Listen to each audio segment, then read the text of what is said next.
계시록 2장 8절부터 28절 사이에 나오는 일곱 교회 두 번째 교회 보내는 서신부터 공부할 거예요. 지난번에는 에베소의 교회는 보내는 서신을 공부했는데 에베소 교회에 대해서 뭘 책망을 했죠? 일곱 교회 중에 첫 번째 교회 에베소 교회에다가 편지를 보냈는데 뭘 책망을 했습니까? 칭찬한 것도 있고 책망한 것도 있는데 처음사랑을 버린 것. 신자매님 뭘 책망했어요? 처음사랑을 버린 그래, 첫사랑 버린 거에 대해서 나무라셨죠. 그 목표를 뭘 주셨습니까? 첫사랑 버린 거에 대해서 목표를 뭘 주셨어요? 그 책망을 했습니다. 그럼 칭찬은 뭐였습니까? 뭘 칭찬하셨어요? 역시 추석 휴일증이 오래 하는 거예요, 그죠? 자, 우리가 갖고 있는 요한계시록 2장 한번 봅시다. 자, 2장 보면 칭찬한 건 2장 2절 첫 줄에 나와 있죠? 내가 내 행위와 수고와 내 인내를 안다. 칭찬하셨습니다. 그죠? 그 다음에 3절 보게 되면 내가 참고 내 이름 위하여 견디고 게으르지 않은 걸 칭찬하셨어요. 근데 4절 보면 뭐라고 했습니까? 그러나 너를 책망할 것이다니 너의 처음 사랑을 첫사랑을 버렸다니라. 이 첫사랑이 누구예요? 여기 계시록 2장 4절에 너의 처음 사랑을 버렸다는데 이 첫사랑이 누굽니까? 뭘 이야기하는 거예요? 묵태 뭘 이야기하는 것 같아?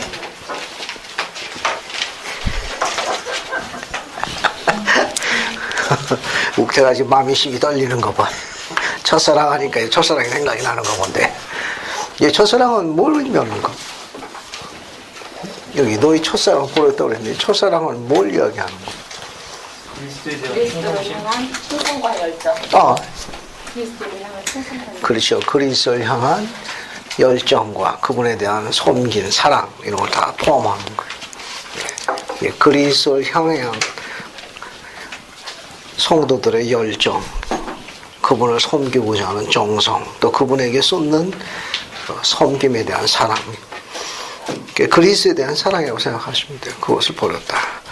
목표를 뭘 주셨습니까? 어떤 목표를 주셨어요? 책망을 하고 그 다음에 목표를 뭘 주셨어요?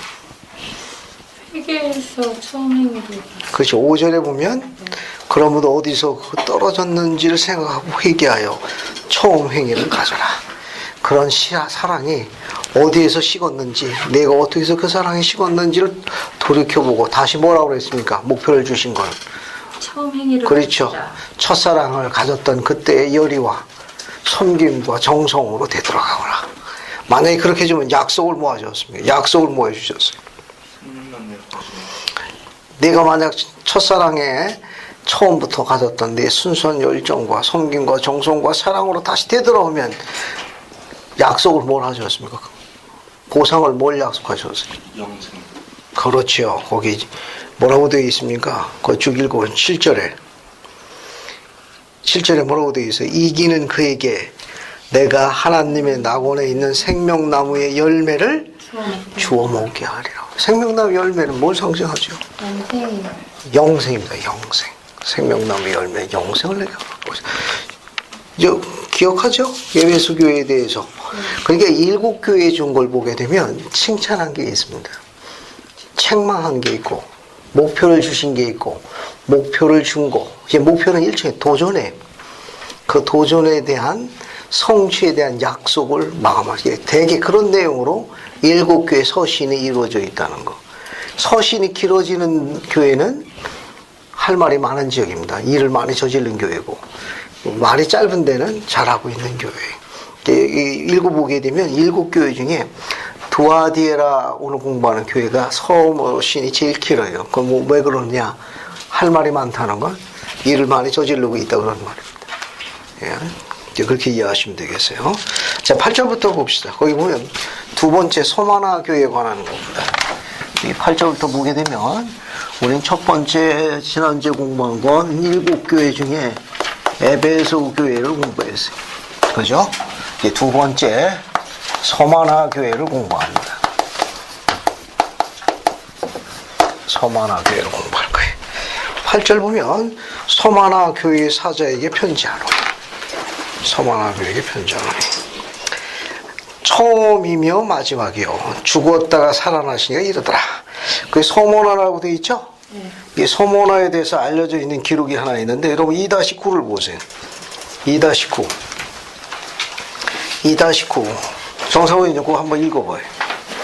서머나 교회는 세상의 물질적인 면에서는 지극히 빈곤했고 그것은 그리스도인이라는 한 가지 이유 때문에 일자리에서 쫓겨나는 등 불이익을 감수해야 했다. 그러나 실상은 영적으로는 부유한 자들이었다. 감사합니다.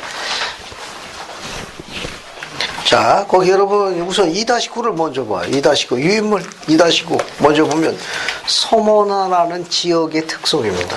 항구도시. 중요한 항구도시고 지진으로 파괴되었다가 재건된 도시로 알려져 있다는 거. 여러분 앞에 유인물 가져가세요. 앞에 중요한 항구도시며 지진으로 파괴되었다 재건되었고 이 도시 자체가 재정적으로나 물질적으로 좀 궁핍했다고 그럽니다. 그런데 특히 궁핍한 건 누가 궁핍했느냐?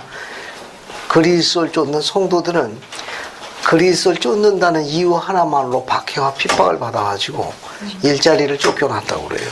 그게 아주 곤핍하기가 그지없어서 합니다.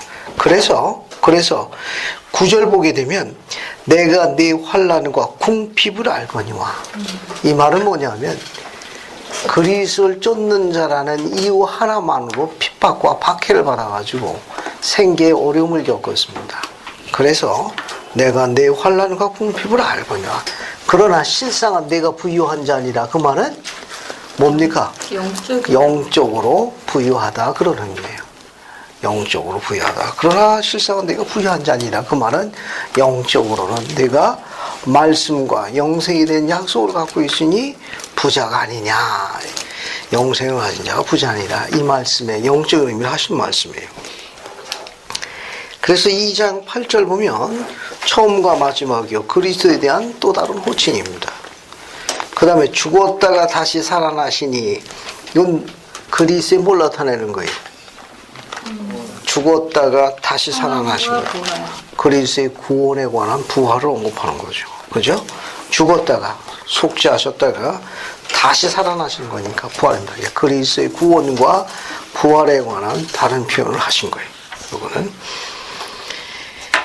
자, 그래서 9절 계속 봅시다. 내가 내 환난과 궁핍을 알거니와 실상은 내가 부자다.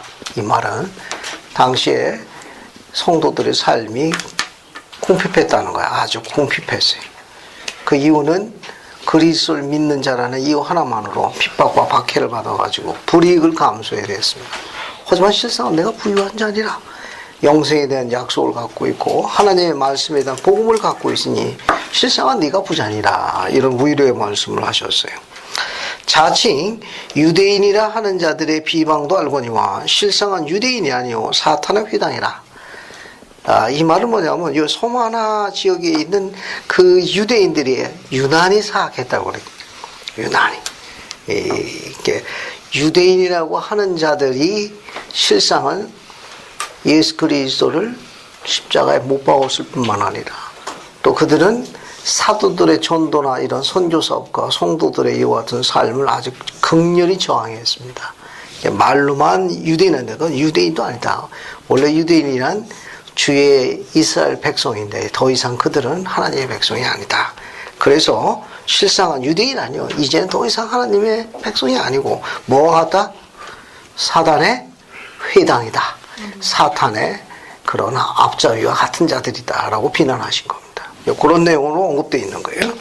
그 2-10 유인물을 보세요. 2-10 거기 보면 서머나 교회는 세상의 물질적인 면에서는 지극히 빈곤한 것으로 알려져 있다. 그것은 그리스도인의 한 가지 이유 때문에 일자리에서 쫓겨나는 데 불이익을 감수해야 했다. 그러나 실상은 영적으로는 뭡니까? 부유한 자들이었다. 밑에 거 자칭 유대인이 하는 자들의 비방도 알거니와 실상은 유대인이 아니오. 이 표현은 유대인들은 주 예수를 죽였고 사도의 전도를 극렬히 반대했다. 이들은 더 이상 하나님의 백성이 이제 아닌 겁니다. 왜? 오히려 유대인들은 성도들을 고소하여 옥에 갇히게 하는 등 불의를 일삼하기 때문에 사탄의 도구가 된 겁니다. 그래서 사탄의 회당이라, 사탄의 집단이라 이렇게 비난하신 거예요. 대략 이해하시겠습니까? 그 문장의 뜻을.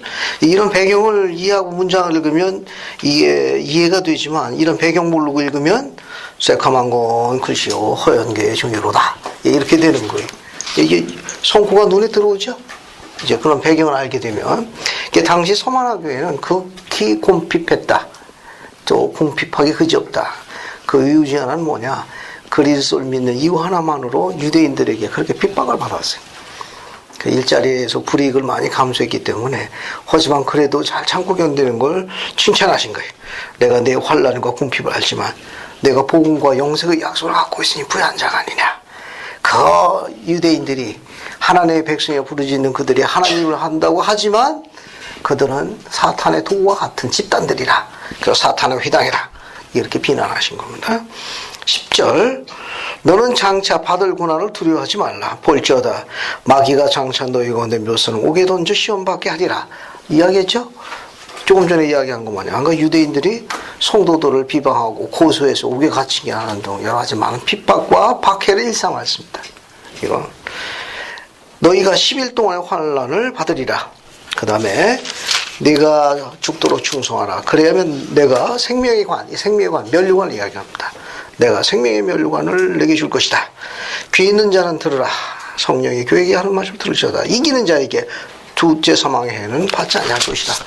자, 이제 서만화 교회에 대해서 여기 주님께서 이야기하신 게 뭐냐면, 그 내용 중에 거기에 보면은 10일 동안에 2장 11절에 보면 10일 동안에 환난이 나와요.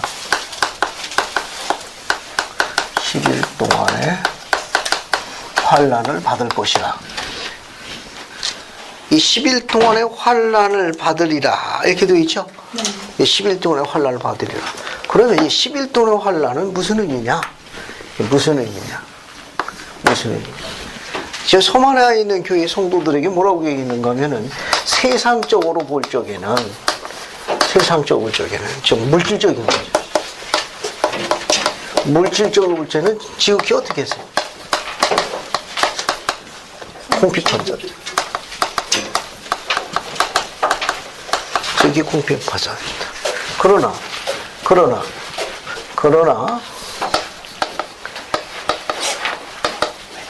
영적으로는 어때요? 부유한 자라고 해서 영적으로 부유한 자. 또 그뿐만 아니라 소위 사탄의 회당이라. 회당이란 말은 집단, 그런 말입니다. 집단. 사악한 유대인들이 성도들을 박해할 뿐만 아니라 핍박하고 그리고 고소하고 그 어떻게 했어요? 옥에다 가뒀습니다. 옥에 갇히게 했어요. 그런 환난을 겪었습니다. 근데 그 환난 앞에 어떤 단어가 들어가 있죠? 10일 동안 환난. 그 12일 동안의 환난이라는 건 뭘 의미한다고 생각하십니까? 10일만 고생하면 되는 거예요?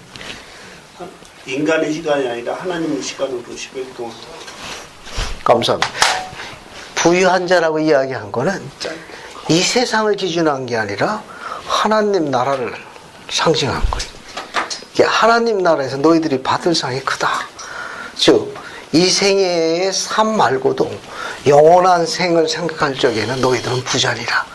비록 너희들이 핍박받고 박해받아서 불이익을 받아가지고 옥에 갇혀있던 환난을 겪는다 하더라도 하나님 나라에서 있는 영생이라는 그 영원한 삶에 비하면은 감옥에 갇혀서 핍박받는 시간은 엄청나게 짧다. Very short. 아주 짧은 시간인 거. 겨우 열흘뿐이 안 되는 시간이다. 하지만 하나님 나라에서 너희들이 하는 시간은 영원한 거다. 그 영원한 시간에 비하게 되면 핍박받고 박해받고 환난받는 옥에 갇히고 이렇게 궁핍할 생활하는 그 힘든 현세에서 삶의 그 시간은 어떻다? 굉장히 짧다는 의미로 11일 동안의 환란이라고 묘사한 거예요. 꼭 10일 동안만 환란을 겪는 게 아니라 영생이라는 긴 하나님 나라에서의 그러한 축복된 영생, 영원한 삶의 시간을 볼 적엔 너희들이 지금 핍박받고 옥에 갇히는 너 이렇게 고생하고 있는 그 환란의 시간은 영생이라는 긴 시간에 비해서 very short, 아주 짧은 시간이다. 그렇게 묘사한 시간. 그래서 10일 동안의 환란을 잘 견디라. 그 말은 뭐냐? 영생을 얻고자 하는 자에게 주시는 말씀이에요. 그러니까 이 섬 안에 있는 성도들에게 실상은 너희들이 영생의 약속을 갖고 있으니 부자가 아니냐 그런 말입니다. 현세에서 영적으로 위로를 받을 수 있도록 축복을 하고 세상적으로 위로받지 많은 부분들은 10일 동안의 환란처럼 아주 짧은 기간이니까 그런 것 때문에 나를 떠나지 말아라. 이제 그런 메시지로 보시면 돼요. 됐습니까? 자, 이제 거기 사탄의 회당이라고 있는데 2-11을 보세요. 2-11 봤습니까? 2-11 박한올 자매 한번 읽어봐요. 2-11 스스로 여호와의 총이라 자부하였고 하였던 유대인들을 비꼬는 표현. 당시 서머나 지역의 유대인들이 괴와 복음을 회방하던 사실을 가리키는 표현입니다. 감사합니다. 사단의 회당 이렇게 표현되어 있는데 이 말은 뭐냐면 스스로 여호와의 총회라. 이거 여호와의 총회라는 말은 민수기 16장 3절 언급된 표현입니다. 자부하였던 유대인들을 비꼬는 표현. 스스로 자기들이 하나님의 백성이다 이렇게 자부하던 그런 교만한 백성들이 있었어요. 당시 서마나 지역의 유대인들이 교회와 복음을 비방하였던 것, 회방하였던 사실을 가르치는 표현들이라. 즉 오히려 사탄의 도구가 되어 하나님의 선한 백성들을 핍박하고 박해하고 그들에게 불이익을 했던 그런 것을 총칭하는 표현입니다. 그런 집단을 이야기하는 걸 사탄의 회당, 사탄의 집단. 2-12 10일 동안의 환란, 하늘나라에서 영원한 삶과 비교해 볼 때 성도들이 현세에서 받는 환란은 상대적으로 아주 짧은 기간에 불과하다라는 그런 비유적 표현입니다. 됐죠? 자, 그 다음에 이제 소만화 교회에게 주신 약속이 뭡니까? 약속. 약속 보기 전에 도전을 봅시다. 도전. 목표를 주신 게 있어요. 이 소만화 교회에 있는 성도들에게 어떤 목표를 줬습니까? 죽도록 충성하라. 죽도록 충성하라. 야, 여기 주신 목표는 뭐냐? 죽도록 충성하라. 죽도록 충성하라. 죽도록 충성하라. 죽도록 충성하라. 이 죽도록 충성하라는 건 어떻게 해야 죽도록 충성하는 건지 옆에 있는 반원하고 의견을 나눠 한번 이야기해 보십시오. 이 죽도록 충성에 상을 주시겠다고 그러는데 어떻게 하는 것이 죽도록 충성하는 건지 옆에 있는 반원하고 잠시 의견을 좀 나눠보세요. 주어본 경험이 없으니까 설명할 게 별로 없나요? 자, 이렇게 양희수 자매하고 같이 하고 마혜솔 자매님 옆에 있는 정준이 형제하고 같이 이야기해요. 이렇게 셋이 같이 하고. 알겠어요? 거기는 앞뒤로. 여기서 4명이 모이창. 그 팀장은 수현이 가고. 죽도록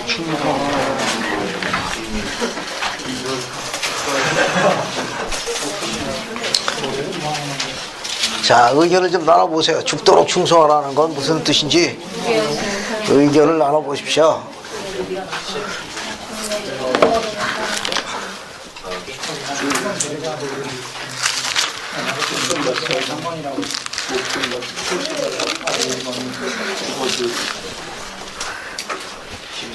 목숨 바쳐 충실하라. 자, 1분 후에 연수연 자매님이 대표로 발표하겠습니다. 1분 후에. 여기 같은 반원들, 그 팀원들은 팀장을 도와줘야 돼.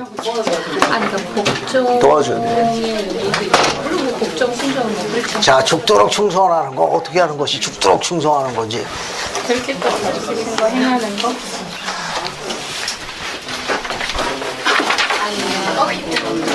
주의 중에 선지자나 주의 중에 이런 경전에 나서는 거니까 그거를 끝까지 잘 따르는 거.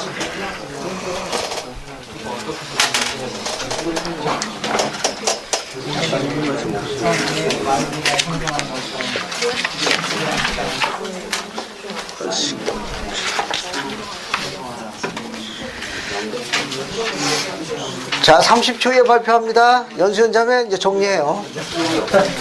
정리해.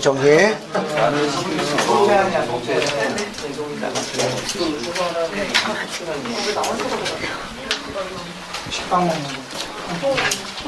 주님한테 충성하는 거. 주님한테 충성하는 거.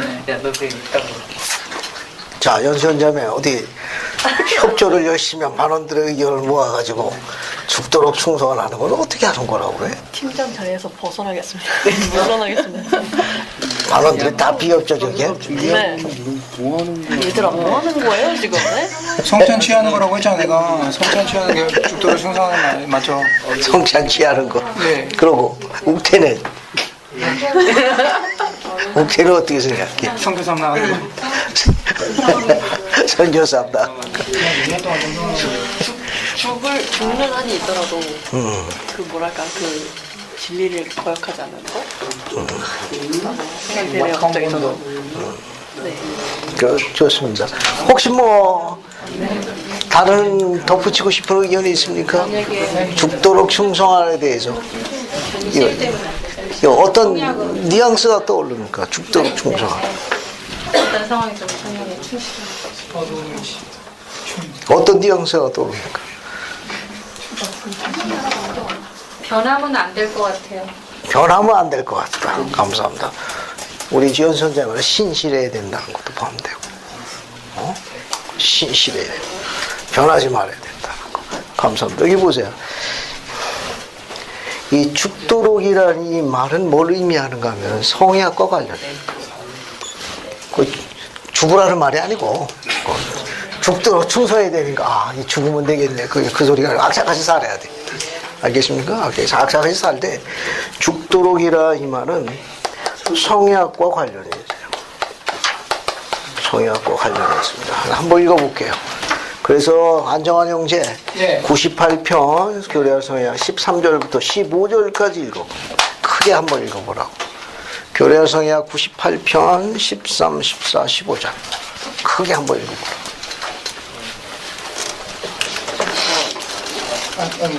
13, 14, 15요. 그렇지. 그리고 누구든지 내 이름을 위하여 나의 대업에 자기 목숨을 버리는 자는 그것을 다시 찾으리니 곧 영원한 생명이니라. 그러므로 너희 원수를 두려워 말라. 이는 너희가 합당한 자로 나타날 수 있도록 참으로 죽음에 이르기까지 나의 성약에 거하려 하는지 모든 일에 내가 너희를 시험하기로 내 마음의 법령으로 정하여 놓았음이라. 주가 이르노라. 이는 만일 너희가 나의 성약에 거하려 하지 아니하면 너희는 내게 합당하지 아니함이니라. 감사합니다. 여러분 거기 교례 성약 98편 14절을 보면 성약에 관련되어 있는 주님께서 요구하신 뜻이 뭐가 있습니까? 어떻게 하시겠다고 그랬어요? 우리를 어떻게 하시겠다고 그랬습니까? 시험하기로 시험하시겠다고 그랬죠. 뭐에 이르도록?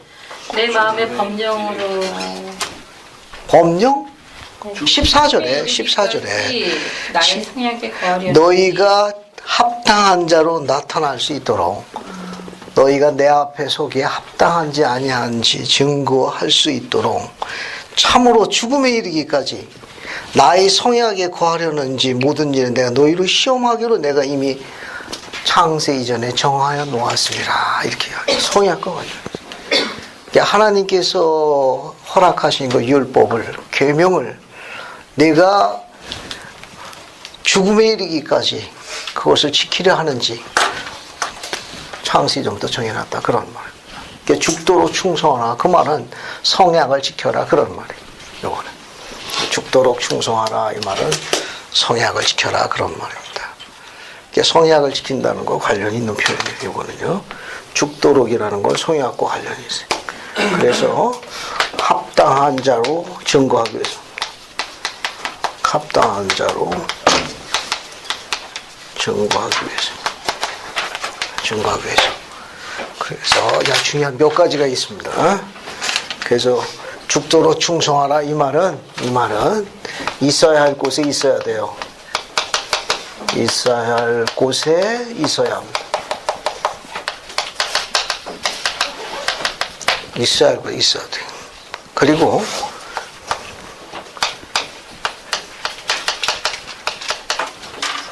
지켜야 할 때 지켜야 합니다.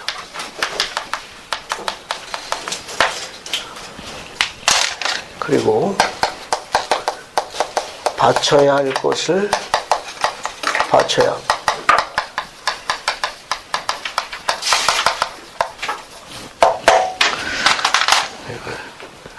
있어야 할 것이 있어야 돼.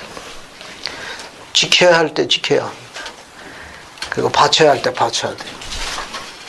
성의하고 하려고. 그래야 합당한 자를 증거되는 거예요. 있어야 할 것이 있어야 된다는 거.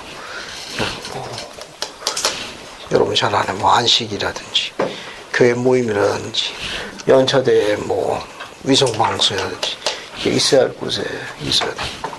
지켜야 할 때 지켜야 돼요. 언제 어느 때든지. 바쳐야 할 것을 바쳐야 합니다.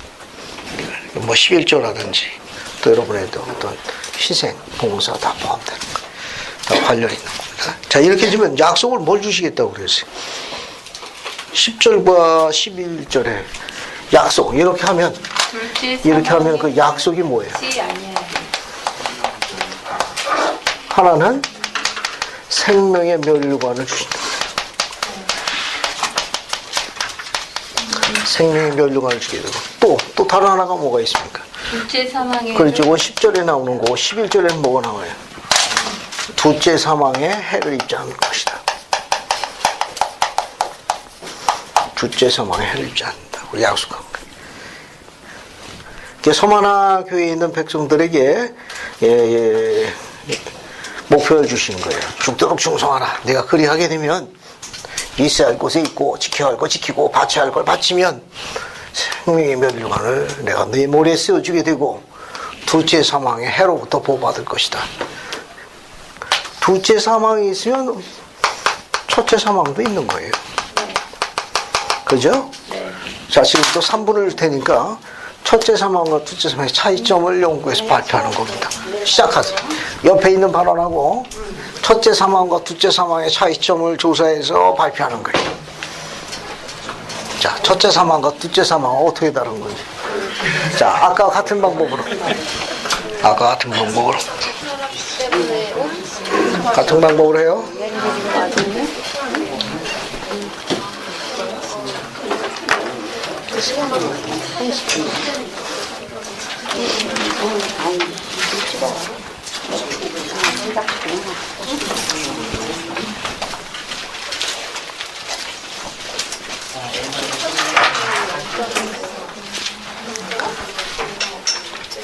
자, 첫째 사망과 둘째 사망의 차이점을 3분 동안에 조사해서 발표하세요. 둘다 영적인 첫째 사망은 첫째 사람은 하나님이 첫째 사람부터 하나님께 떨어져 나가는 첫째 사람은 잘 됐네. 혜은이하고 한올이가 첫째 사망을 조사해서 발표하고, 네? 첫째 사망에 대해서 조사해. 그쪽으로 하고 정준우 형제, 정진서 형제하고 최현준 형제 셋이서 둘째 사망을 조사해서 발표해. 둘째 하나님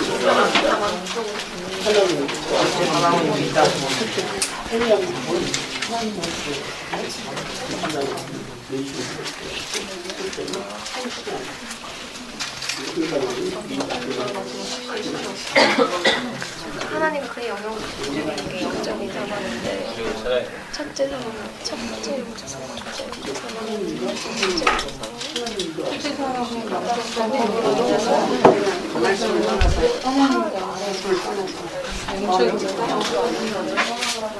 그러니까 아담이 범법했을 때 풀면의 죽음이 들어왔고 그때 영적 사망 상태가 됐잖아요.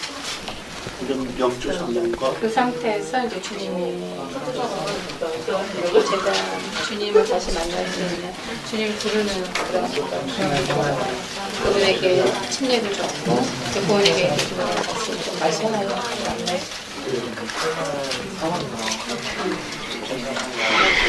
우리가 회원이를 하더라도 만약에 안식일을 안 지킨다고 하면 그것은 하나님과 첫째 사망이 하나님과 분리되는 그런 상태의 작품이거든요. 만약 계속 안 지킨다고 그런 상태로 첫째 사망은 이제 우리가 회개하자면 부활할 때 상대하고 부활하는 문제를 만지게 쳐내는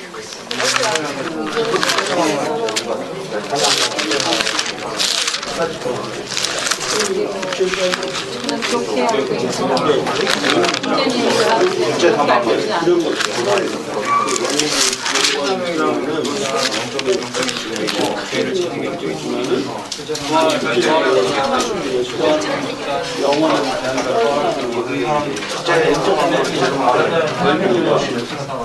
그러니까 둘째 사망이라는 거는 영적 수천받은 자녀들이 갖고 그 사망을 실질적인 뿐만 아니라 죄를 지은 상태 때문에 대해서 짧게 되고 그게 영적인 준비가 되게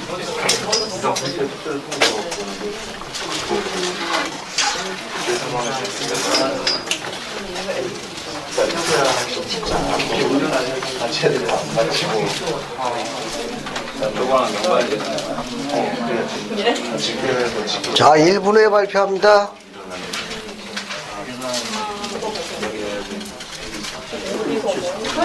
정준이 형제 발표 누가 할 거야? 팀원이만 안 들으면 팀장이 발표하는 거예요.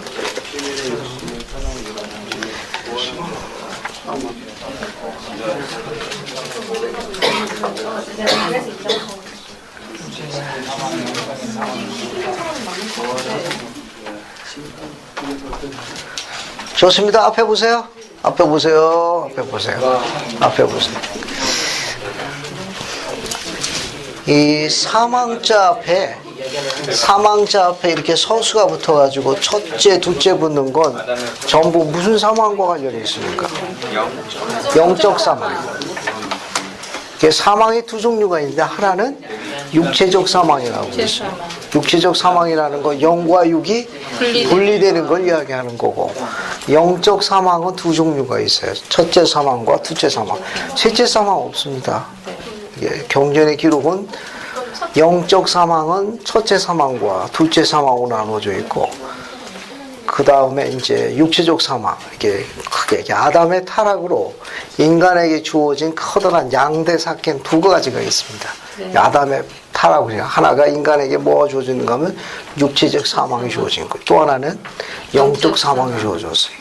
그 영적 사망은 두 가지로 나눠집니다. 첫째 사망과 둘째 사망으로 나눠져요. 그래서 첫째 사망에 대해서는 이혜은 자매가 발표를 하겠습니다. 자, 첫째 사망은? 네, 첫째 사망은 아담의 타락으로 인해서 우리가 하나님의 면전에서 쫓겨나게 되었고, 그러니까 하나님의 선한 영향으로부터 영향을 잘 받지 못하는 건데, 우리가 이렇게 살아가면서 죄를 짓고 계명을 지키지 않았을 때 사망이 올 수 있어요. 감사합니다. 성을 아주 잘했어요. 그러니까 아담의 타락이니까 에덴 동산에서 있었던 거예요. 첫째 사망은. 에덴 동산에서 범법하기 전에는 아버지 면전에, 하나님 면전에 거했던 거예요. 하나님 면전에 거하고 있는 그런 영적 상태에서 열매를 먹음으로써 범법했습니다. 타락해서 하나님 면전에 추방당한 거예요. 그걸 영적으로 죽었다 해서 영적 사망이 나는데, 첫 번째 쫓겨나고 또 첫 번째 영적으로 죽었기 때문에 그걸 첫째 사망이라고 하는 거예요. 첫 번째 영적 사망을 줄여서 첫째 사망이라고 하는 거예요. 그러니까 영적 사망이라는 건 하나님 면전으로부터의 분리, 하나님 면전으로부터 떨어져 나가는 거예요. 그러니까 하나님 면전으로부터 분리, 격리, 추방을 우리가 뭐라고 해야 영적 사망이라는 거예요. 그게 언제 있었냐? 에덴 동산에 있었습니다. 그러니까 우리가 현세에서도 마찬가지예요. 현세에서도 하나님의 율법이나 성약대로 살지 않으면 영적으로 죽은 거예요. 영적으로 죽은 거예요. 우리 교리적으로 볼 적에는, 그래서 첫째 사망이라고 할 경우에는 동산에서 있었던 사건이에요.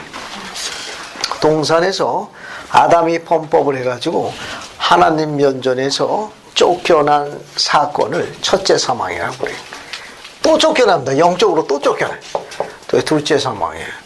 정준호 형제님, 둘째 사망이란 둘째 사망은 우리가 아까 이인자님께서 말씀하신 것처럼 첫째 사망을 겪고 나서 후에 예수 그리스도께서 구속해 주셨고 그 후에 자신들이 이 계명 속에 살았지만 그 계명을 어기거나 그 복음의 빛과 진리를 등지고 거부했을 때 일어나는 사망이 둘째 사망이라고 합니다. 그럼 구체적으로 둘째 사망은 어떤 사람한테 임하는 거예요? 예를 들면 해의 왕국에 하는 자, 달의 왕국에 하는 자, 별의 왕국에 하는 자, 멸망의 자식들이 있는데 네. 멸망의 자식. 멸망의 자식들? 아주 결연하게 이야기합니다. 발표 아주 잘했어요. 이거 쉽지 않은데 여러분 그 경전 안내서 뒤에 보면 122, 123쪽을 봐요. 경전 안내서 찾았습니까? 네. 자 거기 보면 그 영적 사망에 대한 정의가 123쪽 좌측편 맨 위에 있어요. 찾았어요? 네. 하나님과 그의 영향으로부터의 분리. 이게 영적 사망의 정의입니다. 또 다른 의미가 또 뭐가 있는가 하면 의에 관련된 것에 의하여 죽은 상태. 이것도 영적 사망이에요. 의롭지 않은 상태도 뭡니까? 영적으로 죽은 거예요. 근데 교리적으로 볼 때 첫째 사망이라는 건 동산에서 열매를 따먹고 쫓겨난 상태로 첫째 사망이 나옵니다. 그 다음에 한 문장 건너뛰고 거기 건너뛰면 영적 사망은 또한 필멸의 육신의 사망 후에 일어난다. 찾았어요? 네. 영적 사망은 필멸의 육신의 사망 이후에 일어난다. 이 부분부터는 둘째의 사망을 이야기하는 거예요. 이게 둘째 사망. 부활한 존재와 악마 및 그의 사자들 양쪽 모두는 심판을 받을 것이다. 복음의 빛과 진리에 의도적으로 거역한 자들은 영적 사망을 겪을 것이다. 이 사망은 종종 뭐라고 알려진다? 둘째 사망으로 알려진다. 이게 둘째 사망은 이게 부활 이후의 사건을 이야기하는 거예요. 둘째 사망은 언제 이루어지냐? 부활 이후에 일어나는 사건이에요. 거기 뒤에 보면은 교리서전 76편 36에서 38이라고 되어 있죠? 여러분 그 둘째 사망으로 불리우기도 한다. 참조 성구에 네. 교리서전 76편 36에서 38절 가보죠. 자, 교리서전 76편으로 갑시다. 76편 36에서 38절을 봐요. 봤습니까? 네. 한번 읽어볼 때 한번 잘 들어봐요. 나의 솔자매님 36, 37, 38절 읽어주세요. 그들은 악마와 그 사자들과 함께 불과 유황 못 속으로 들어갈 자들이요 둘째 사망의 죽음이라도 권능을 미칠 유일한 자들이니 그러하도다 진실로 주의 진노를 받은 후에 주께서 정하신 때에 구속받지 못할 유일한 자들이니라.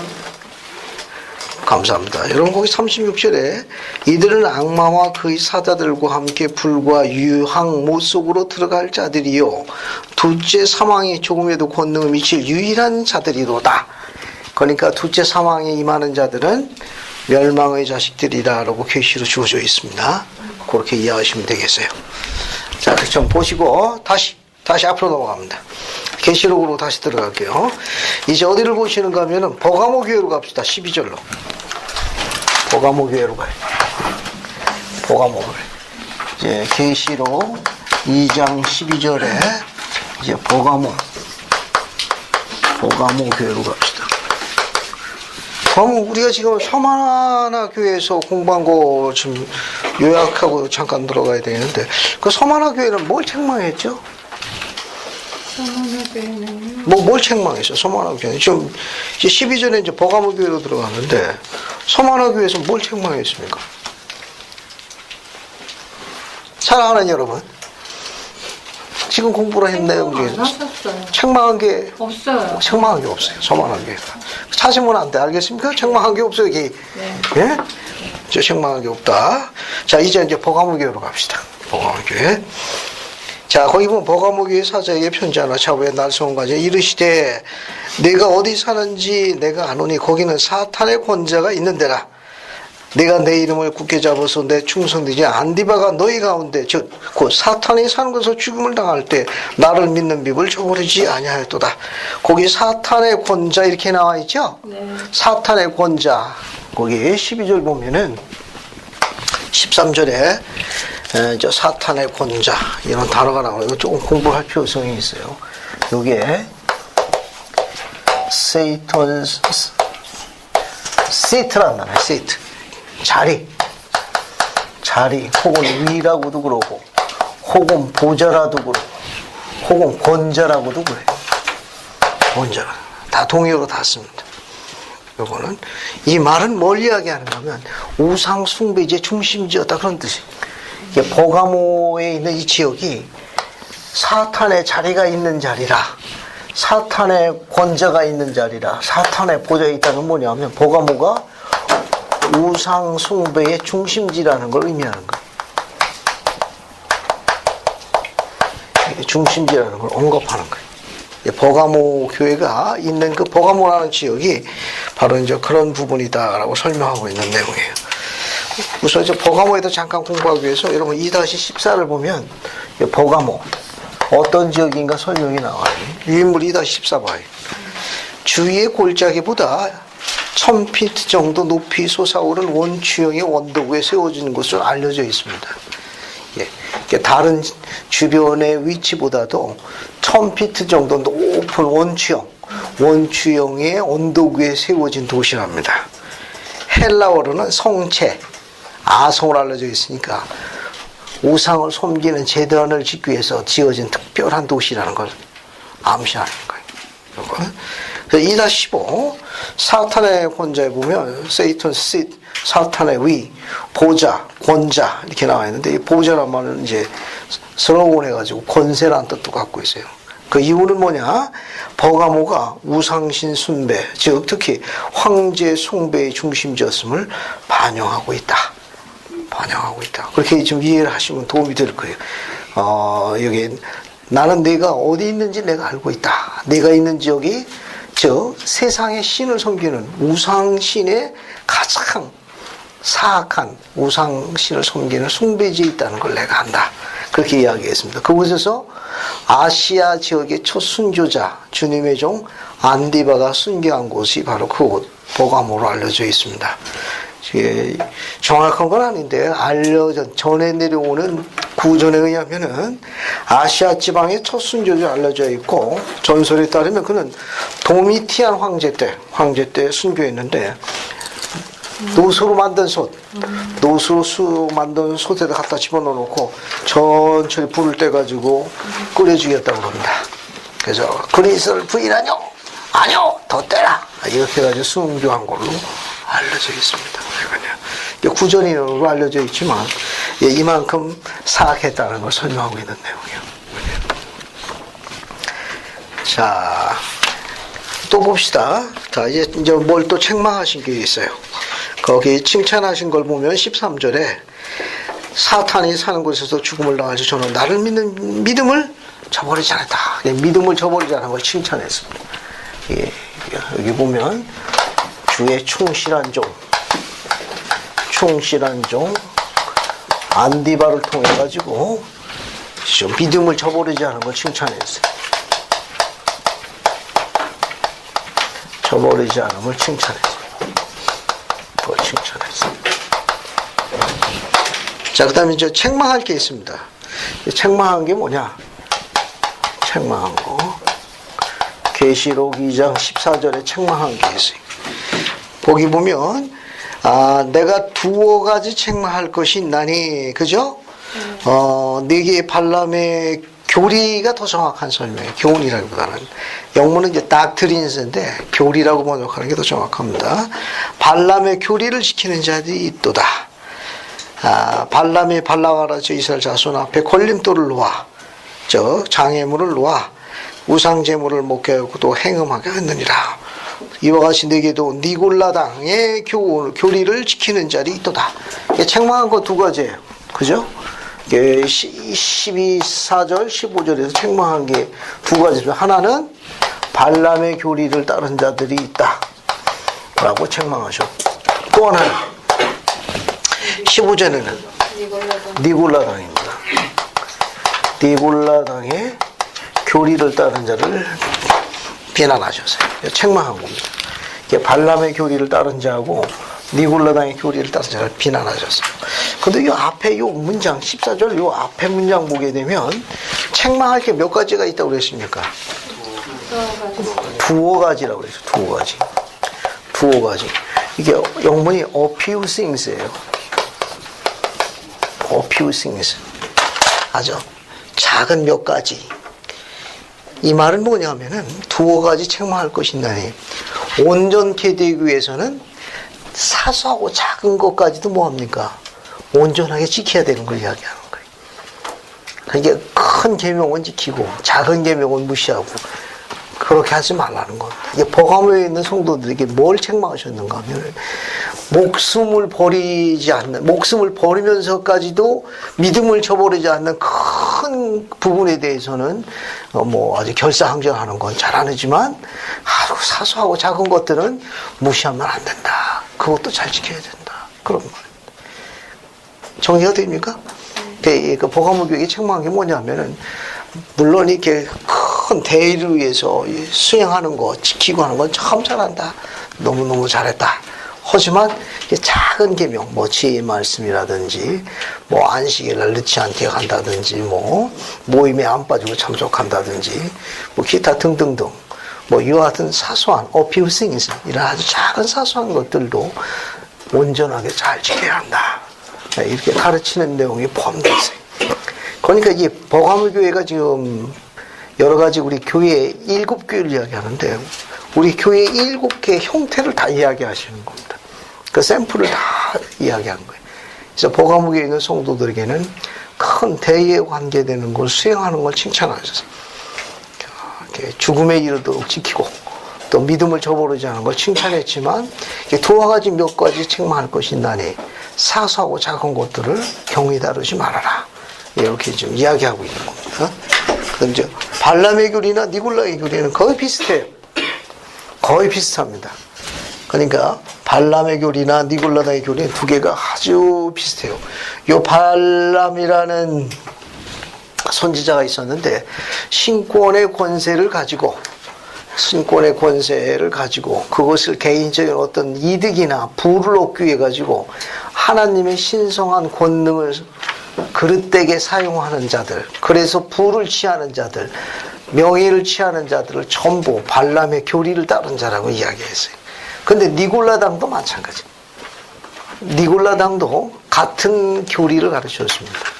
그러니까 하나님의 것을 가지고 사악한 행위를 하도록 가르치거나 그와 같은 것을 추종하도록 요구하는 그런 행용케 하는 모든 자들을 다 총칭해가지고 니골라당의 교리를 따른 자라고 이야기했습니다. 두 개가 아주 내용은 비슷한 거예요. 그래서 유무에다 정리를 해놨으니까 한번 보죠. 2-16 보세요. 2-16.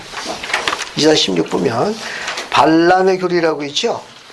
세라는 거 돈을 받는 거예요. 돈을 받고 예언을 하고 거룩한 뜻에 어긋나는 권고를 하며 주님의 올바른 길을 그릇되게 하는 이 모든 것은 인간의 부와 명성을 위한 것이다. 세상의 헛된 부와 이익을 추구하고 개인적인 명성 외에 하나님의 거룩한 것들을 금전으로 거래하는 사악한 모든 행위를 총칭해가지고 발람의 교리라고 보통 이야기를 많이 해요. 발람의 교리.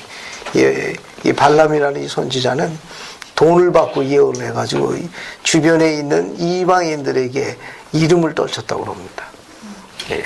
여러분 그 경전 안내서 92쪽을 보게 되면 이 발람에 대한 짧은 설명이 안내에 나와 있으니 한번 보고 넘어가면 도움이 될 거예요. 발람. 여러분 경전 안내서 92쪽을 한번 보세요.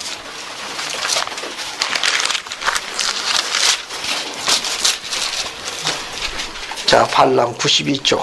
찾았습니까? 네. 그 발람에 대해서 묘사가 되어 있어요. 양해수자매님 92쪽 찾아가지고 발람 한번 읽어봐요. 92쪽.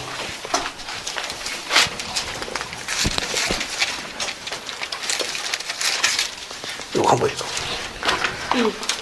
구약 전서에 나오는 돈 때문에 이스라엘을 저주하고 싶어 했던 한 선지자.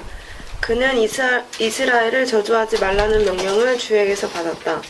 발람의 가는 길에 한 천사가 서 있어서 나귀가 앞으로 나아가기를 거부하였음. 감사합니다. 여기 여러분 저 어디 나온 건 민수기 22장부터 24장에 나오는 사건이에요. 거기 보면 구약 전서에서 나오는 돈 때문에 이스라엘을 저주하고 싶어 했던 한 선지자.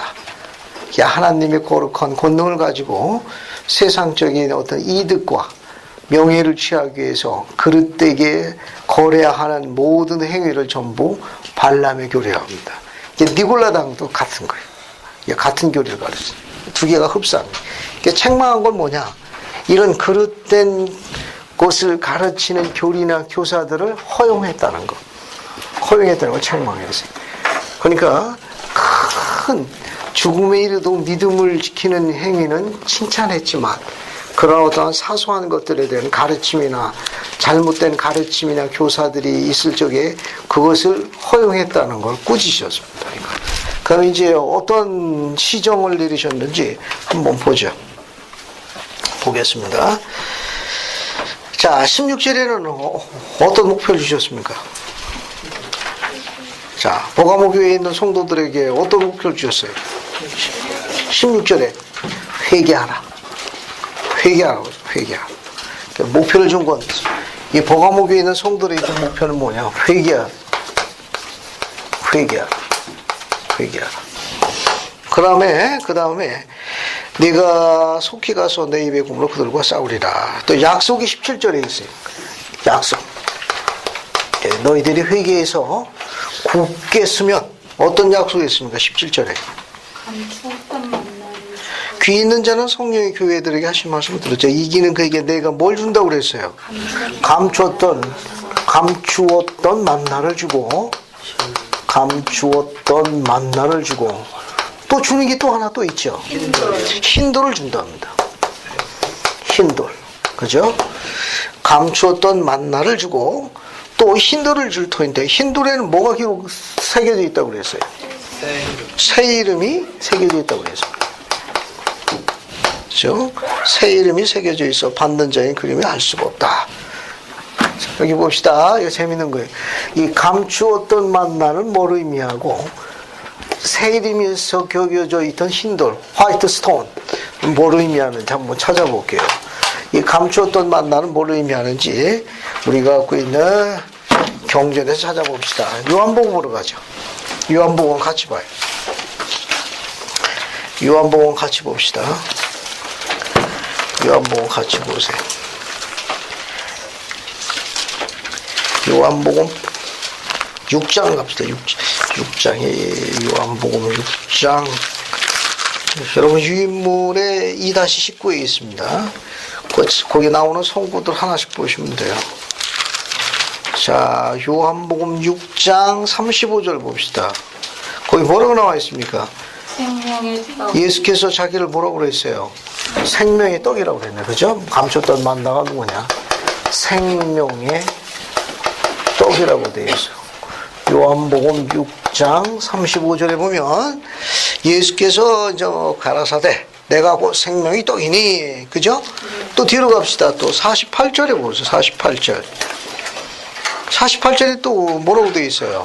생명의 떡. 48절은 내가 곧 생명의 떡이라. 그렇죠? 생명의 떡이라. 그렇죠? 예수 그리스도입니다. 예수 그리스도가 생명의 떡이라. 그 다음에 또 뭐가 있습니까? 51절로 갑시다.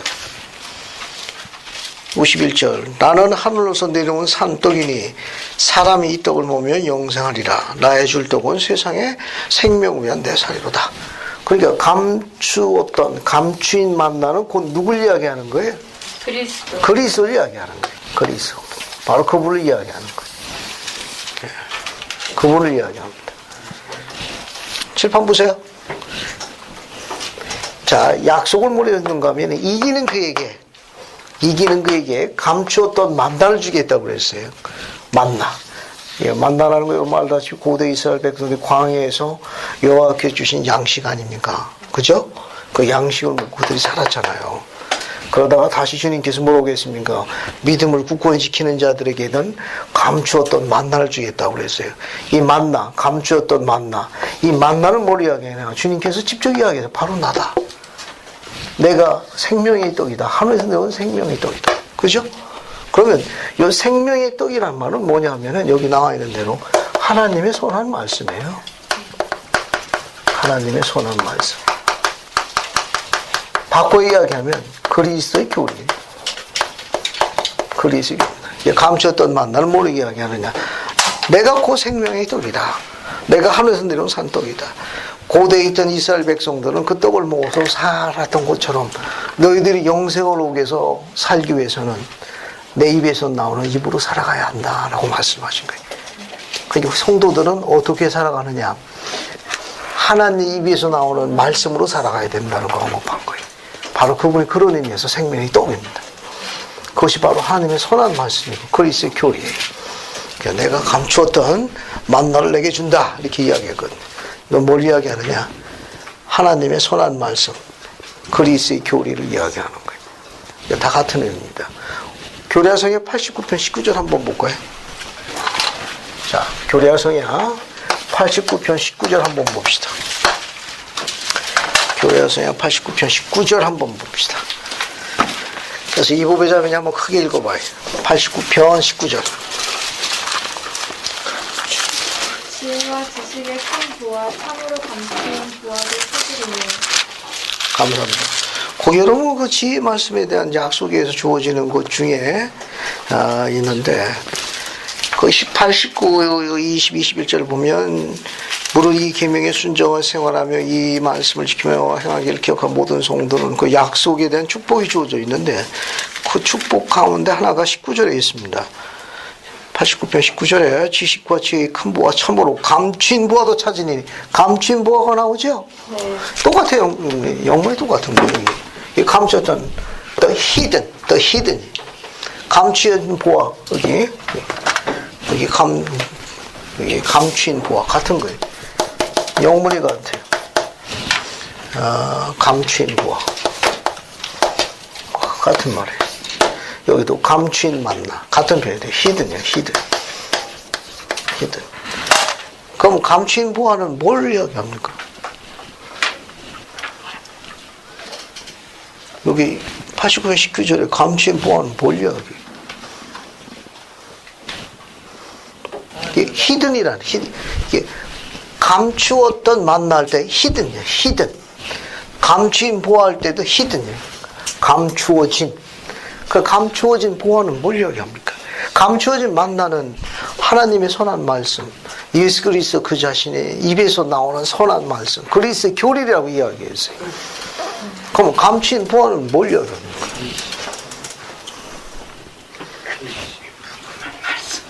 하나님의 무궁무진한 말씀. 하나님의 무궁무진한 감사합니다. 수제자로 임명합니다. 성신을 통해서 알게 되는 그리스도의 교리를 이야기해야 됩니다. 성신을 통해서 알게 되는 그리스도의 교리입니다. 주는 그리스도 하나님의 아들이라는 사실은 성신을 통하지 않고는 모르는 거예요. 즉 예수 그리스도 후기 성도 교회가 하나님의 참된 교회이며 지상에서 하나님의 왕국이라는 이 지식도 성신을 통하지 않고는 알 수 없는 거예요. 선지자 조셉 스미스가 살아계신 선지자며 왕국의 선지자로서 성임되었다는 사실도 성신을 통해서만 알 수 있는 거예요. 이런 걸 전부 뭐라고 그러냐? hidden, 감추어진 만나, 감추어진 보호라고 그러는 거예요. 즉 세상적인 지식이 아니고 성신을 통해서만 알 수 있는 하늘의 진리를 감추어진 보호라고 그러는 거예요. 세상 것으로는 알 수 없고 성신을 통해서 알 수 있는 복음의 진리, 하나님의 말씀, 그리스도의 교리를 감추어진 만나, 감추어진 보호라고 지칭하는 거예요. 뭘 통해서? 성신을 통해서.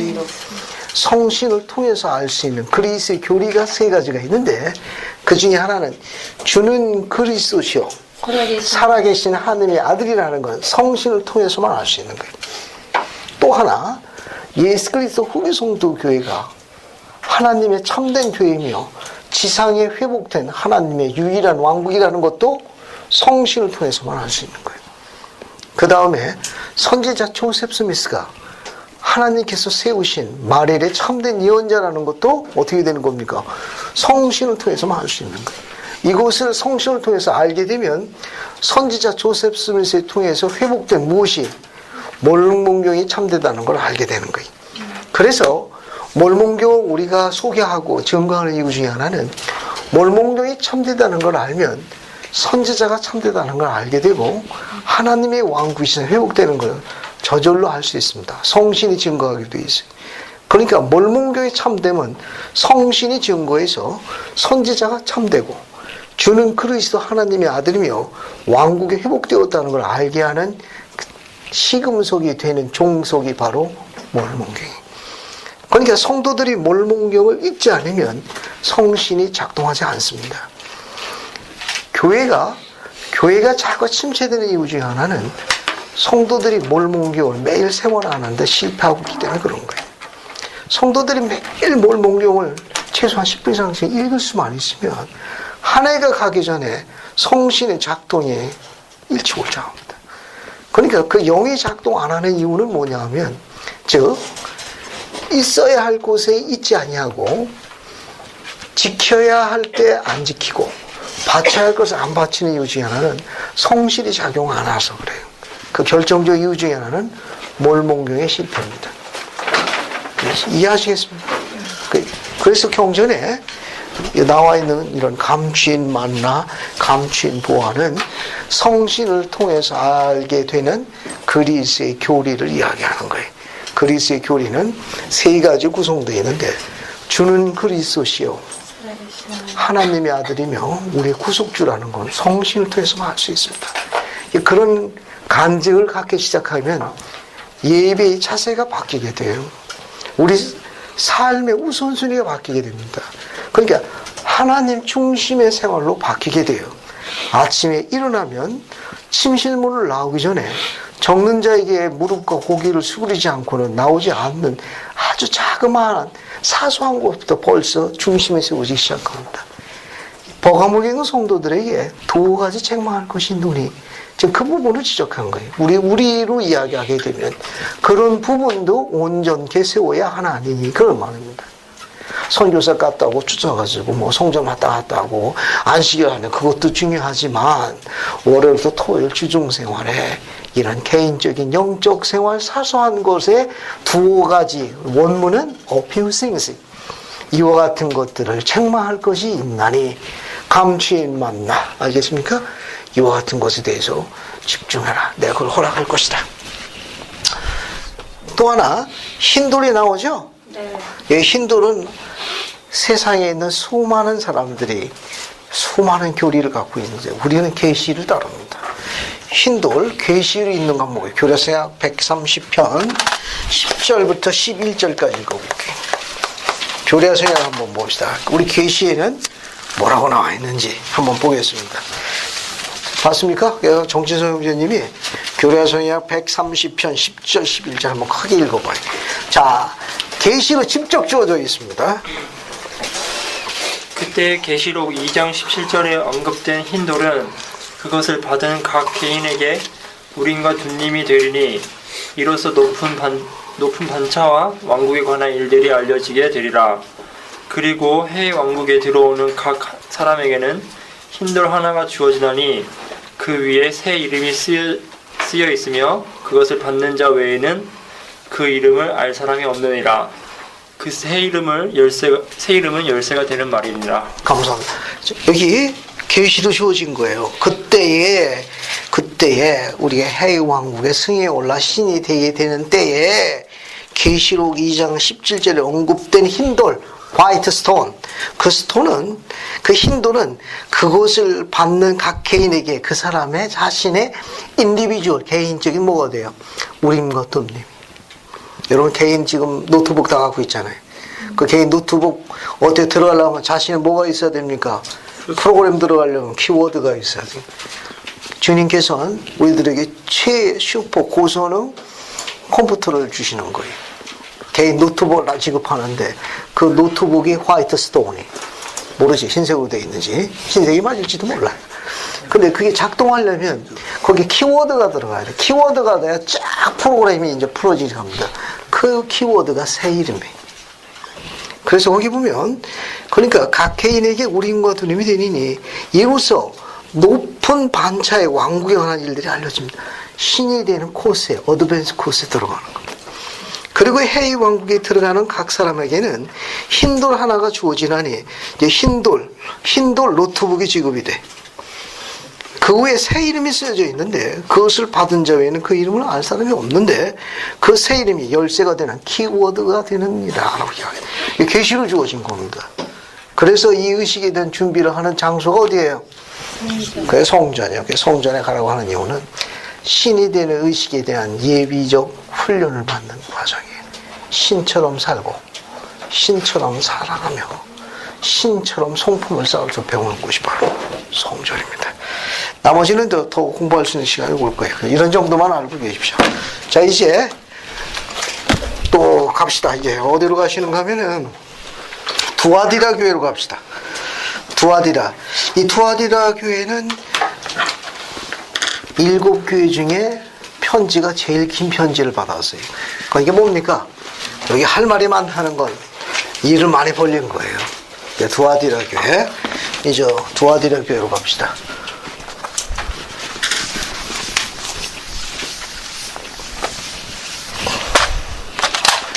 자, 이제 두아디라 교회로 가죠. 계시록 2장 18절입니다. 계시록 2장 18절. 네 번째 두아디라 교회 보낸 서신이에요. 자, 두아디라의 교회 사자에게 편지하라. 그 눈이 불꽃 같고 그 발이 빛난 주석 같은 하나님의 아들이 이르시되 거기 칭찬하신 게 있습니다. 내가 네 사업과 사랑과 믿음과 섬과 인내를 안다. 네 나중 행위가 천국보다 많도다. 그런데 뭐가 있다고 했습니까? 내게 책망할 일이 있노라. 뭘 책망했는가 하면 자칭 선지라는 여자 이세벨을 내가 용납함이니 그가 내 정도를 가르쳐 꾀어 행음하게 하고 우상의 제물을 먹게 하였도다. 내가 그에게 회개할 길을 주었으되 자기 음행을 회개하고자 아니하는도다. 볼지어다 내가 그녀를 침상에 던질 것이요 그녀와 더불어 간음한 자들도 그녀의 행위를 회개하지 아니하면 그들의 행위를 회개하지 환난 가운데 던져버릴 것이라. 또 내가 사망으로 그의 자녀 거기에 이사벨의 가르침을 따른 자들을 총치하는 편이에요. 죽이리니 모든 교회가 나는 사람의 뜻과 마음을 살피는 줄을 알 것이라. 내가 각 사람의 행위대로 갚아주리라. 두아디라에 남아있어 이 교훈을 받지 아니하고 소위 사탄의 기쁜 것을 알펴 너에게 말하노니 다른 집으로 너희 지울 수 없는 것은 없노라. 다만 너에게 있는 것을 내가 올 때까지 굳게 잡으라. 이기는 자가 끝까지 내 일을 지키는 자에게 만국을 다스리는 권세가 주어지리니 그가 철장을 가지고 그들을 다스려 질그를 깨트리는 것 같이 하리라. 나도 아버지께 받은 것이 그러하니라. 내가 또 그에게 새벽보를 주리니 귀 있는 자는 성령의 교회 다시 말씀을 들을지어다. 자, 이 두아디라에 대해서 아실 필요성이 있는 게 뭐냐면 그 20절에 책망할 것에서 이야기한 거예요. 거기 누가 나옵니까? 선지자라 하는 여자 이세벨이 나오죠. 이 이세벨이라는 여자는 아방 때의 여자입니다. 사악한 이방 여자예요. 이 아방에 이제 아내가 되었는데 이스라엘 백성들을 우상신을 섬기도록 인도했던 사악한 이방신의 딸입니다. 그래서 우상을 섬기도록 그릇된 행위를 하도록 인도하는 모든 여인들을 총칭해가지고 그 사악한 여인의 대명사가 바로 이세벨입니다. 내 종들을 가르쳐 행음하게 하고 우상의 제물을 먹게 하였도다. 그런데 왜 이 문장이 여기 이것을 주님께 책망하셨는가 하면 두아디라라는 지역의 특성입니다. 이 두아디라는 특성이 뭐가 있는가 하면 여러분 유인물 보면은 유인물에다 적어놨어요. 이거 배경을 이해하시면 훨씬 더 빠르게 이해할 수 있습니다. 우선 2-21을 보세요. 유인물 2-21. 거의 2-21을 보시면은 교통의 요지이며 상업도시로 발달했는데 특히 직접 옷감 짜는 거, 옷감 만드는 거, 그 다음에 염색, 도기, 도자기 이런 거, 동업조합들이 많이 발달했습니다. 이걸 우리가 뭐라고 하냐면 클랩 길드라고 그래요. 이게 동업조합이라 합니다. 일종의 길드라고 해가지고 이게 도제제도예요. 이 조합들이 이제 굉장히 많이 발달했는데 옷감 길드 조합, 동업조합, 염색, 도자기 뭐 이렇게 동업조합이 각기 자기들의 수호신들을 별도로 섬겼다고 그래요. 수업 많은 조합들이 각자 뭐 도자기는 도자기대로, 염색은 염색대로, 옷감 만들고 하면 각자 자신들의 조합별로 수호신을 만들어가지고 수호신을 섬기고 그들을 경배했습니다. 그래서 당시 사회 구조와 상황은 즉 돈을 벌기 위해서나 출세하기 위해서는 조직이 필요했는데 그 조합에 가입해야 됐어요. 일단 가입하려면 조합의 수호신을 섬겨야 했습니다. 근데 조합의 수호신을 섬기는 그 의식이 이세벨의 교리를 따른 자들이. 그래서 조업에 따르는 우상의식에 참여했는데 우상에게 바쳐진 음식을 먹고 의례적인 음행의식을 거쳐야 했다고 합니다. 그게 알려진 바에 의하게 되면 그 이세벨이라는 여자는 음행의 대명사입니다. 그러니까 수호신과 하나가 되기 위해서 성적 교접 관계를 의식에 집어넣은 사악한 우상신을 섬기는 그런 의식을 집었어요. 그래서 그것에 대한 것을 이야기하는 겁니다. 그러니까 그런 모든 그런 동업조합으로 되어 있는 그 길드라고 알려진 동업조합들이 사악한 수호신을 섬겼는데 이세벨의 교리를 따라가지고 섬기는 의식, 그 재래 의식 가운데다가 이런 성적인 관계에 대한 의식을 집어넣었습니다. 그래서 지금 그 부분을 주님께서 지적하신 거예요. 그래서 음흉한 집단이 제일 많아 가장 큰 편지를 받은 것으로 알려져 있다는 거. 이거요. 그래서 다시 보겠습니다. 다시 보게 되면 그래서 20절 같은 경우는 내게 책망할 일이 있노니 자칭 선지라는 여자 이세벨을 내가 용납함이니 왜냐하면 이 일부 성도들이 이와 같은 행위를 추정했다는 걸 지적한 거예요. 예, 그런 것을 용납하고 또 그것을 따른 자가 있는 것을 이제 꾸짖으신 겁니다. 책망한 겁니다. 내가 그에게 회개할 길을 주었을 때 그들이 음행을 회개하지 아니하는도다. 볼지어다 내가 그를 이사벨과 교리를 따른 자들을 침상에 대해 침상은 영감력의 단어가 바뀌었어요. 헬, 지옥으로 바뀌었습니다. 여기 보면 내가 그들을 침상에 던질 것이요. 할 때 이 침상이라는 말은 베드라는 단어로 되어 있습니다. 침대라는 단어예요. 침대. 거기 보시게 되면 2장 22절에 침상, 또 베드라는 단어를 선지자 조셉 스미스는 뭘 바꿨느냐? 헬로 바꿨습니다. 지옥으로 바꿨습니다. 음행한 자들은 지옥에 가야 된다는 교리와 같은 일맥상통한 겁니다. 됐습니까? 자, 그렇게 된 거고요. 그래서 25절 보게 되면 시정하신 걸 있습니다. 목표를 주신 게 있어요. 뭘 요구하셨습니까? 너희에게 있는 것을 25절에 내가 올 때까지 굳게 잡으라. 너에게 있는 게 뭡니까? 너에게 있는 것을 내가 올 때까지 굳게 잡으라. 25절은 목표를 주신 거예요. 너에게 있는 거. 너에게 있는 게 뭡니까? 복음, 성약, 율법, 계명 이와 같은 것을 뭐라고 그랬어요? 주님께서 오실 때까지 굳게 뭐라고 그랬습니까? 잡아라. 굳게 잡으라 이야기했어요. 자, 그러면 주시는 약속이 뭡니까? 이렇게 충실하게 줄 때 주시는 약속. 약속이 뭐가 있어요? 약속이 뭘 주셨습니까? 만국을 다스리는 권세를 준다고 그랬어요. 약속은 만국을 다스리는 권세를 준다고 그랬고, 또 밑에가 마찬가지입니다. 거기 뭐 27절에 보게 되면 2장 20절 철장을 가지고 그들을 질그릇과 같이 산산조각 낼 것이라 이렇게 이야기했습니다. 또 뭐가 있습니까? 28절에 뭘 준다고 그랬어요? 새벽벌을 준다고 그랬어요. 그럼 하나씩 설명을 넘어가죠. 이제 만국을 다스리는 권세, 철장이 있는데, 여러분 유인물 보시면 성구가 하나 있습니다, 여러분. 성구가 하나 있어요. 그 보시네 2-23을 보세요. 거기 설명을 적어놨네요. 2-23 보세요. 내가 사망으로 그의 자녀를 죽이니 되죠? 네. 여기 그의 자녀는 이세벨의 가르침을 열렬히 따르는 추종자들을 총칭하는 표현이에요. 사망은 뭐냐? 거짓 가르침을 쫓는 자들 모두 영적으로 사망한다는 설명의 사망이라고 이해하시면 돼요. 이런 거 모르면 이 문장 이해하기가 조금 제한받습니다.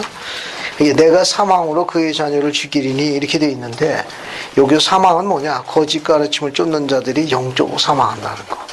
그러니까 그의 자녀는 누굴 이야기하느냐? 이사벨의 가르침을 열렬히 추종하는 추종자들 총칭하는 표현입니다. 그 다음에 여기 만국을 다스리는 권세, 그 힘을 주시겠다고 되어 있는데 교리화성의 78편 15절에 계시로 주어져 있어요. 78편 15절. 계시로 봅시다. 교리화성약 78편 15절. 78편 15절 보세요.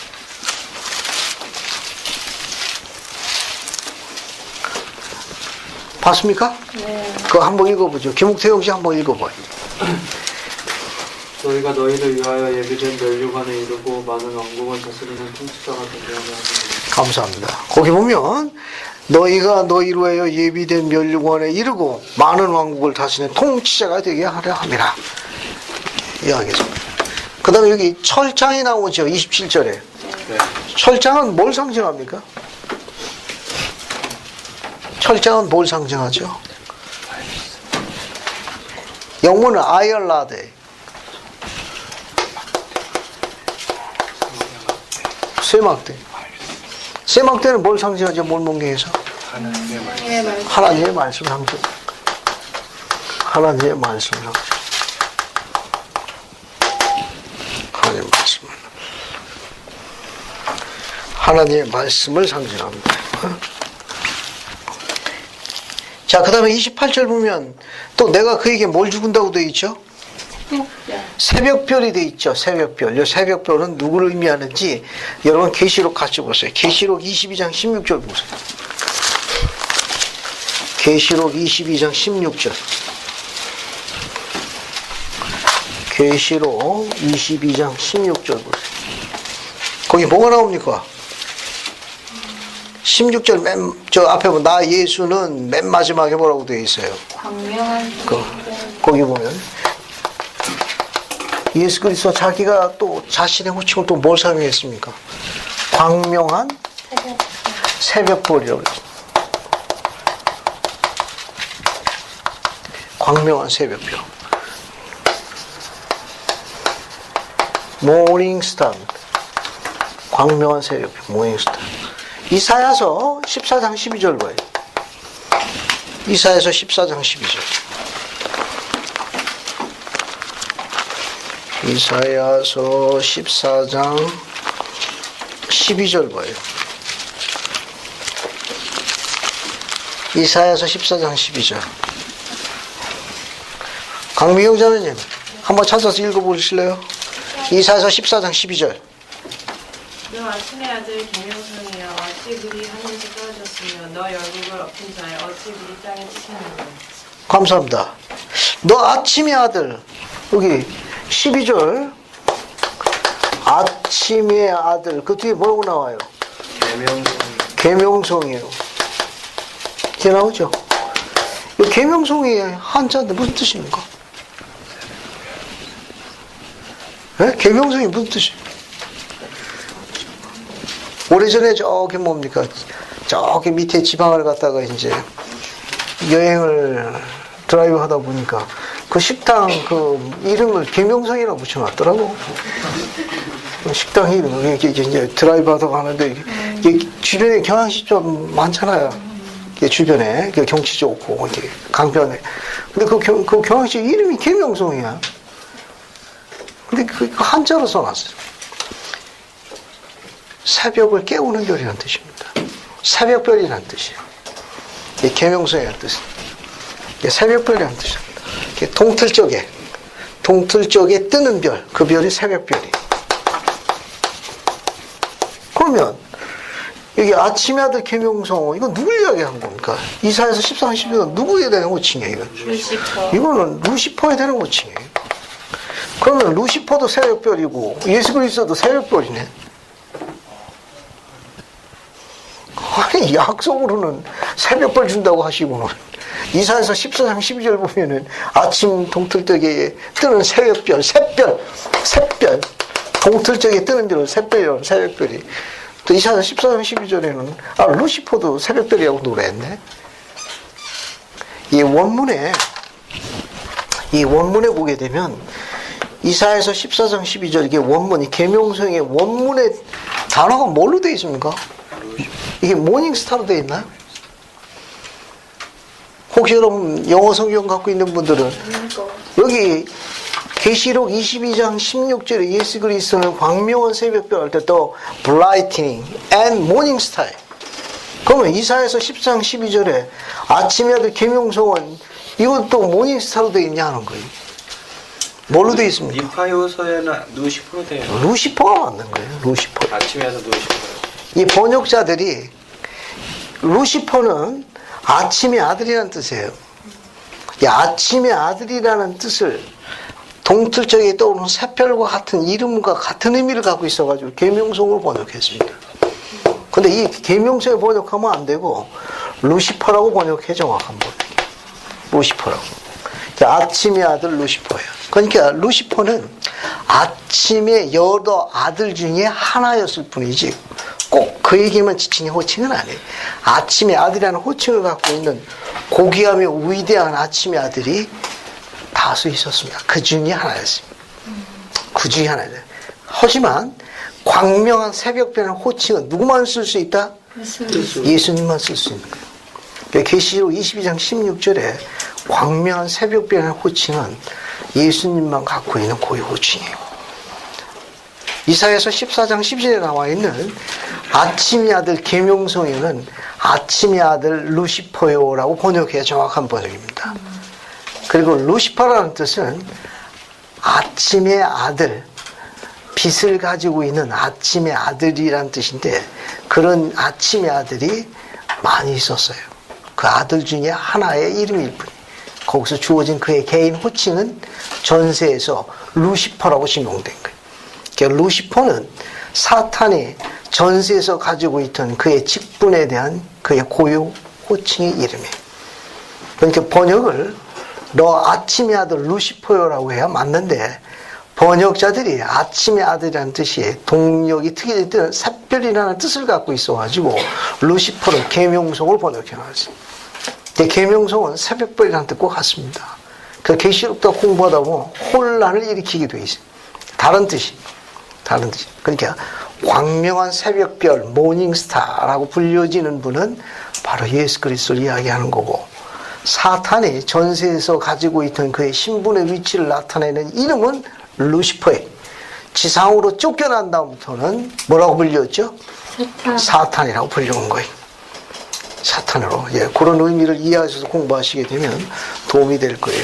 그래서 이사야서 14장 12절에 번역은 너 아침의 아들 루시퍼라고 바꿔 써야 됩니다. 같은 이사야서의 몰몬경의 기록은 노세판에서 옮겨졌기 때문에 그건 정확하게 루시퍼라고 번역되어 있어요. 루시퍼 번역되어 있습니다. 그래서 이거 공부할 적에 약간의 혼동이 가니까 유념하시면 되겠습니다. 자, 이제 정리할게요. 자, 이제 지난주부터 공부한 건 에베소 교회, 소마나 교회. 그 다음에 뭘 공부했습니까? 보가모 교회. 그 다음에 두아디라 교회. 7교회 중에 4교회를 공부했어요. 자, 저기 에베소 교회에서 뭘 칭찬했다고 그랬죠? 인내를 칭찬했어요. 인내를 칭찬하고 뭘 책망을 했어요? 칠판 보세요, 여러분. 칠판 밑에 볼 거 없습니다. 자, 인내를 칭찬하고 그 다음에 책망한 게 뭘 책망했다고 그랬죠? 첫사랑을 버린 것을 꾸짖었습니다. 그 첫사랑은 누굴 이야기했어요? 그리스도를 향한 순수한 처음에 나의 마음, 내가 그분께 썼던 초심으로 돌아가고 그리스도에 대한 열렬한 내 사랑, 맨 처음에 그분께 향했던 나의 그 순수한 사랑, 그 초심의 열정으로 뭐라는 겁니까? 되돌아가라는. 근데 그걸 잊어버렸거든요. 그래서 책망하신 거예요. 그 첫사랑 버린 걸 책망했어요. 그래서 목표를 뭘 주셨어요? 자, 앞에 보세요. 앞에. 자, 어떤 목표를 주셨죠? 어떤 것을 시정하도록 요구했습니까? 에베소에 있는 성도들에게. 회개에서 처음의 길을 그렇죠. 회개에서 첫사랑을 가졌던 그 열정을 뭐라고 다시 지피고 나서 다시 불붙이도록, 다시 불붙도록 이야기했어요. 그러니까 식었던 우리의 사랑에 다시 불피울 수 있는 가장 좋은 방법이 뭐죠? 그 첫사랑, 그리스도에 대한 그 불타는 나의 첫사랑이 식어졌어요. 주님께서 회개해서 다시 그 첫사랑을 불태우려 했는데 그 불태울 수 있는 가장 효과적인 방법이 뭐가 있습니까? 뭐 어떤 일이 그걸 어떤 걸 해야 다시 사랑이 그 식었던 게 다시 불타올라요? 네? 월몽경을 공부해요. 감사합니다. 여러분 쉽게 설명할게요. 감사합니다. 나무가 물에 젖으면 잘 타나요? 지금 상황은 지금 불을 지펴야 되거든. 근데 이게 식어가지고 이게 장닭더미 나무가 그만 그냥 비에 오랜 비에 젖어가지고 불이 안 붙어. 그냥 붙으려면 그럼 불 붙게 하려면 그 나무 장작더미에다 뭘 갖다 부어야 됩니까? 기름을 갖다 부어야 돼. 기름을 붓는 걸 뭐라고 그러죠? 교회에서 부름을 받아 봉사하는 거예요. 그게 봉사할 때 우리가 성별돼서 성령 된다고 그래요. 그 기름을 붓는 거예요. 그럼 어떻게 되는 거예요? 다시 꺼졌던 불길을 다시 불태우는 거예요. 그래서 어떻게 됩니까? 오랜 기간 동안 방치되어서 빗물새서 불지 아니했던 그 나무도 어떻게 됩니까?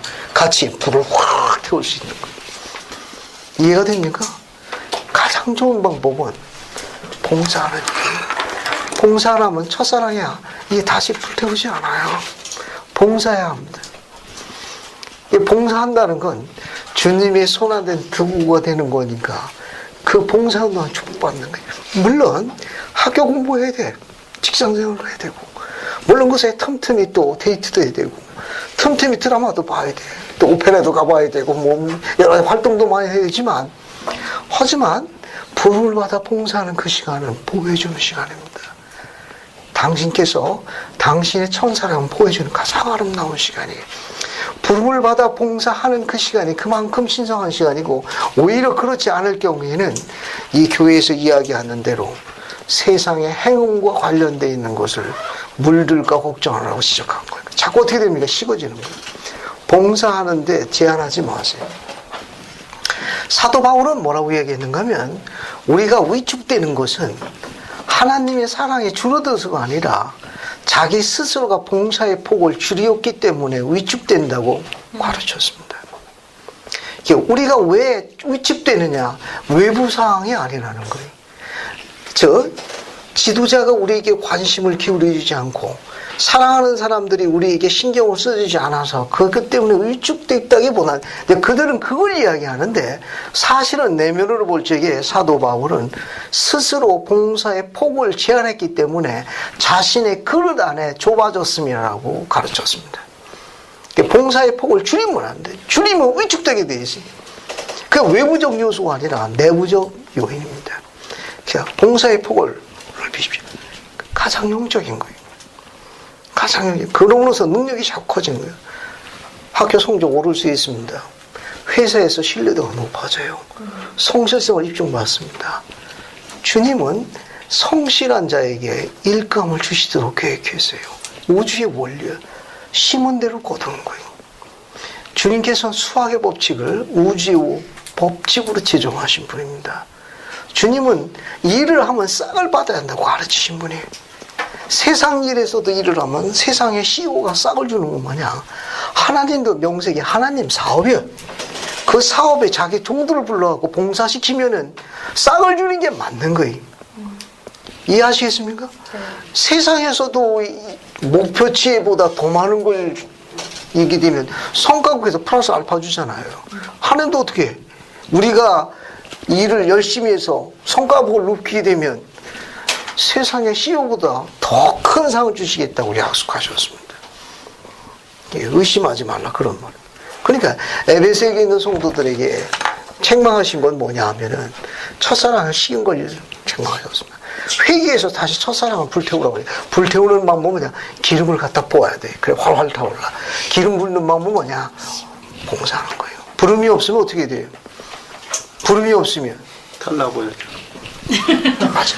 감독님이 와서 부름을 요청하십시오. 감독님에게 제가 잘할 수 있는 일에 대해서 제안하고 감독님에게 부름을 달라고 요구합니다. 기다리면 안 돼. 알겠습니까? 그게 옳은 방법. 그게 주님께서 그렇게 해주게 되면 뭘 약속했다고 그랬죠? 그렇게 하면 기름을 불태우고 봉사하게 되면 상으로 뭘 주겠다고 약속하셨습니까? 생명나무의 열매. 그렇죠. 생명나무의 열매를 과실을 먹게 할 것이라. 생명나무의 열매의 과실은 뭘 상징한다고 그랬죠? 영생. 영생을 상징한다고 그랬어요. 자, 에베소 교회 준 거고. 자, 이제 두 번째. 서만화 교회에 있는 성도들은 어땠습니까? 세상적으로 어떻게 됐어요? 아주 궁핍했습니다. 하지만 실상은 부유한 자라고 한 이유는 뭐냐면 영적으로 부유한 겁니다. 영생의 말씀을 갖고 있기 때문에 여긴 책망한 게 없습니다. 도전 목표를 주신 게 뭐였죠? 죽도록 충성하라. 죽도록 충성하라. 죽는다는 걸 뭘 이야기했습니까?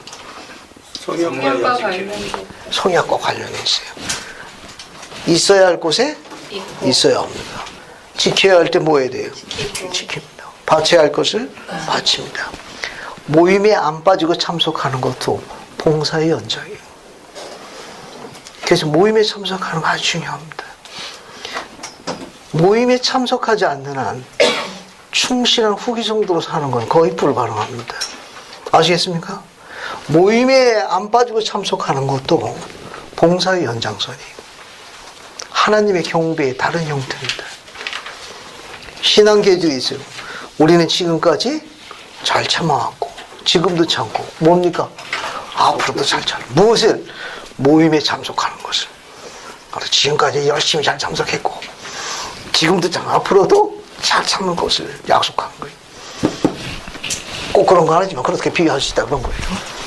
자, 그 다음에 이제 넘어갑니다. 이제 세 번째 버가모 교회가 있죠. 이 버가모 교회에 대해서 뭘 책망했습니까? 두어 가지 몇 개 책망하였지만 그 뜻은 오피우스하고 사소한 거라고 그랬어요. 어떤 대의에 가까운 큰 계명만 지키는 게 중요한 게 아니라 무엇? 사소한 것도 작은 것도 지키는데 온전케 율법을 높낮이를 정해가지고 스스로 하지 말라. 그게 작은 것도 충실하게 뭐라는 겁니까? 잘 지키라고 했어요. 그 작은 것 중에 하나가 뭘 이야기했죠? 개인기도 부탁드렸습니다. 몰몬경을 매이는 거 부탁드렸어요. 그런 작은 것들도 목표를 삼아라. 그런 겁니다. 자, 그 다음에 책망한 것은 발람의 교리나 니골라이도 이게 거짓 가르침이 왔을 적에 그 가르침을 수용하지 말라는 거예요. 한번 들어보겠다. 한번 얘기해봐라. 이렇게 하지 말라는 겁니다. 과감하게 뿌리치라고 그랬습니다. 뿌리치라고 그랬습니다. 히틀러가 일을 많이 벌렸죠. 히틀러의 자서전 보게 되면 말도 안 되는 소리를, 말도 안 되는 이야기를, 말도 안 되는 것을 사람들을 설복시켜가지고 전쟁터로 끌어내는데 몇 번 이야기하면 된다고 이야기했는 줄 압니까? 말도 안 되는 소리. 처음에는 듣도 안 하려고 그래. 근데 몇 번만 반복하면 설복당해가지고 전쟁터에 북치고 나간다네. 몇 번 얘기하면?